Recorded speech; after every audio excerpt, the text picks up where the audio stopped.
స్వాగతం మా అద్భుతమైన కథల ప్రపంచానికి. అమృత స్టోరీ బుక్. అనగనగా ఒక ఊరు. ఆ ఊరిలో శ్రీను తన భార్య రాణితో కలిసి ఉండేవాడు. వాళ్ళకి ఒక కొడుకు రాము. శ్రీనుకి ఆ ఊరిలో ఒక మంగలి కొట్టు ఉండేది.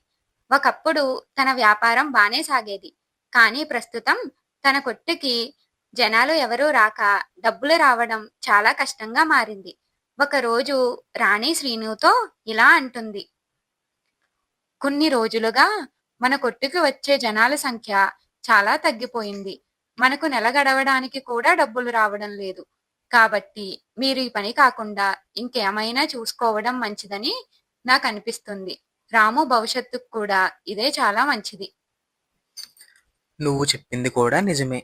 కానీ ఇప్పుడు నాకు ఈ పని చాలా బాగా అలవాటైంది.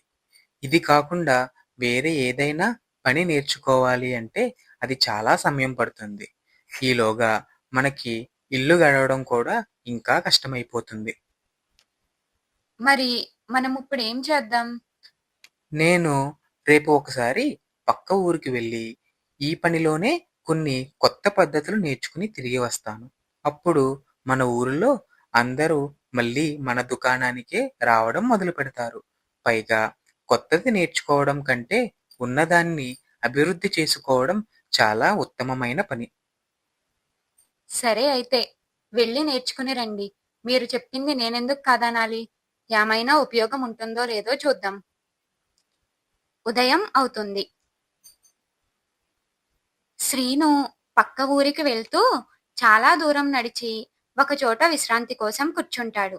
ఇంతలో ఆ చెట్టు పైన ఉన్న రెండు దెయ్యాలు ఇలా అనుకుంటున్నాయి: నువ్వేంటి ఇక్కడికొచ్చావ్? నువ్వసలు ఏం చేస్తున్నావు? చాలా రోజుల నుంచి నువ్వు ఒక్కళ్ళని కూడా భయపెట్టలేదు అని విన్నాను. ఒక దెయ్యానికి మనుషుల్ని భయపెట్టడమే అసలు పని. కానీ నీకు ఏమైంది? నువ్వు కొన్ని రోజులుగా ఒక్కళ్ళని భయపెట్టడంలో కూడా విజయం సాధించలేదు అని విన్నాను. అవును, నువ్వు వచ్చినందుకు నాకు చాలా సంతోషంగా ఉంది. నువ్వు విన్నదంతా నిజమే. నేను గత కొన్ని రోజులుగా ఎవరిని భయపెట్టలేకపోయాను. మనుషులు చాలా మారిపోయారు. నేను భయపెట్టాలి అని చూసినా కూడా వాళ్ళలో ఎవరూ భయపడడం లేదు సరికదా, నాతోనే ఫోటోలు తీసుకుంటున్నారు. అవును, ఈ మధ్య వీళ్ళు చాలా మారిపోయారు. ఈసారి నువ్వు భయపెట్టకుండా నేరుగా వాళ్ళని ఆహారంగా తీసుకుంటానని చెప్పు. అప్పుడు వాళ్ళే భయపడతారు. ఇన్ని రోజులకు నీకొక అవకాశం వచ్చింది. ఇక్కడ ఒకడు విశ్రాంతి కోసం కూర్చున్నాడు. నువ్వు వెళ్ళి ఇప్పుడే వాణ్ణి భయపెట్టు. నేను వెళ్ళి వస్తాను. ఇలా చెప్పి దెయ్యం అదృశ్యమైంది. ఇంకా ఈ దెయ్యం మనసులో: ఎలాగైనా సరే నేను ఈరోజు ఇక్కడ ఉన్న వీడిని భయపెట్టి నేను విజయం సాధించాను అని చెప్పి అందరికీ నిరూపించుకోవాలి. ఇలా అనుకుని అతని ముందు ప్రత్యక్షమయ్యింది. ఏ ఎవరు నువ్వు? నువ్వు ఎలా వచ్చావిక్కడికి? ఇంకా తెలియడం లేదా? నేను దెయ్యాన్ని. చాలా రోజులుగా ఈ చెట్టు మీదే ఉన్నాను. ఎవరైనా వస్తారా అని వారిని తిందామా అని చెప్పి ఎదురు చూస్తున్నాను. చాలా ఆకలితో ఉన్నాను. ఎవరూ ఇప్పటి వరకు రాలేదు. ఈ రోజు నా ఆకలి తీర్చుకోవడానికి మంచి ఆహారంగా నువ్వు నాకు కనపడ్డావు. ఇంకా నీ ప్రాణాల మీద నువ్వు ఆశ వదులుకో. శ్రీను భయపడ్డా కూడా బాగా ఆలోచించి ధైర్యం తెచ్చుకొని ఇలా అంటాడు: అయ్యయ్యో పిచ్చి దెయ్యం, నేను నీకు దొరకడం ఏంటి? అసలు నువ్విక్కడ ఉన్నావని తెలిసి నేనే కదా ఇక్కడికి వచ్చాను. నిన్ను ఎలాగైనా బంధించి తీసుకుని వెళ్దామని చెప్పి నేను ఇక్కడికి వచ్చా. దా, నువ్వే ఈ లోపు ఇక్కడికి వచ్చావు. ఏంటి, నువ్వు నన్ను బంధిస్తావా? అవును, పక్క ఊరిలో ఒక రాజుగారు రెండు దెయ్యాలని తీసుకుని వస్తే ఒక పెద్ద బహుమతి ఇస్తాను అని చెప్పి ప్రచారం చేయించారు. నాకు ఈ మధ్య ఇల్లు సరిగ్గా గడవడం లేదు. చాలా కష్టంగా ఉంది. ఆ పట్టుకోమన్న రెండు దెయ్యాల్లో ఒక దెయ్యాన్ని నేను బంధించి నా పెట్టెలో పెట్టుకున్నాను. ఇంకొక దెయ్యం ఎక్కడ దొరుకుతుందో అని చెప్పి ఇక్కడ అందరినీ అడగగా ఇక్కడ ఈ వనంలో ఒక దెయ్యం ఉంది అని చెప్పి నాకు చెప్పారు. అందుకని నిన్ను పట్టుకోవడానికి నేను ఇక్కడికి వచ్చాను. ఏంటి, నువ్వు నాలాంటి దెయ్యాన్ని పట్టుకుని బంధించావా? ఏది చూపించు.